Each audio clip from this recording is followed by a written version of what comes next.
دیکھیں دوستو بزرگوں، ہماری اور قوم کی حفاظت کے لیے حضرت مفتی صاحب بہت کی کام کی چیزیں ہمیں اور آپ کو بتانا چاہتے ہیں، غور سے سننے کی کوشش کریں۔ اس جلسے کا جو ایک اہم مقصد ہے یہ ایک فتویٰ ہے، اور یہ صرف فتویٰ نہیں ہے، ہندوستان کے تمام بلکہ عالم اسلام تمام مکتب فکر کے علماء انہوں نے دستخط کیا اس پر، دیوبندی، بریلوی، اہل حدیث سبوں کا ایک فتویٰ جو ہے شائع ہوا ہے۔ انشاءاللہ رمضان سے قبل کوشش ہوگی کہ تمام مسجدوں میں اس فتوے کو لٹکا دیں۔ تو آپ لوگ غور سے سنیے۔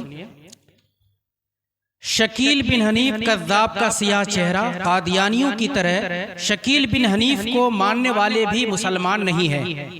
اس حقیقت سے کسی کو انکار نہیں ہو سکتا کہ ایک سچے اور پکے مسلمان کے لیے ایمان سے زیادہ کوئی نعمت عزیز نہیں۔ اسلام ہی سب سے بڑی نعمت ہے اور قیمتی دولت ہے۔ یہ نعمت ایمان مسلمانوں کو آقائے دو جہاں نبی آخر الزمان صلی اللہ علیہ وسلم کی ذات بابرکت سے ملی ہے۔ اس لیے تمام اہل ایمان آپ صلی اللہ علیہ وسلم سے والہانہ عقیدت و محبت کا رشتہ رکھتے ہیں۔ مسلمانوں کو نعمت ایمان سے محروم کرنے اور محمد عربی صلی اللہ علیہ وسلم سے ان کے رشتے عقیدت و محبت کو ختم کرنے کے لیے خود اسلام ہی کے نام پر مختلف گمراہ فرقے مسلم معاشرہ میں سرگرم عمل ہے، جیسے خود کو احمدیہ مسلم جماعت کہنے والا قادیانی فرقہ جو ایک طویل عرصے سے اپنے کفری عقائد کو پھیلا رہا ہے۔ اسی طرح اس وقت مسلمانوں میں شکیل بن حنیف کے نام سے ایک نئے دجالی فتنہ نے سر اٹھایا ہے۔ شکیل بن حنیف اپنے بارے میں مہدی اور عیسیٰ مسیح ہونے کا دعویٰ کرتا ہے۔ احادیث میں حضرت مہدی کے ظہور اور حضرت عیسیٰ علیہ السلام کے نزول سے متعلق بیان کردہ علامات اور تفصیلات کے گمراہ کن تعویلات کرتا ہے۔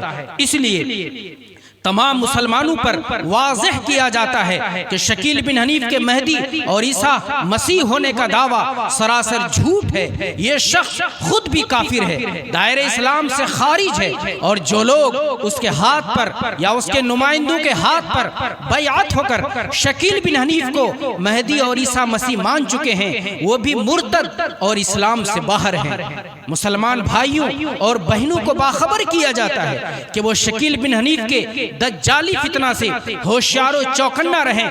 کہیں بھی اس فتنہ کی طرف دعوت دینے والے لوگ نظر آئیں، علماء سے رابطہ کریں، اس فتنہ کے پیروکاروں سے کوئی میل جول نہ رکھیں، نہ ان سے رشتہ ناتا رکھیں، نہ انہیں اپنی مساجد میں آنے دیں، نیز تمام معاملات میں اپنے دین و ایمان کی حفاظت کے لیے ان سے بے تعلقی برتیں۔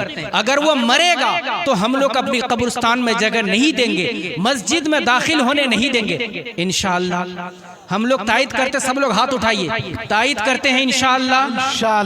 اللہ آپ سب کو جزائے خیر دے۔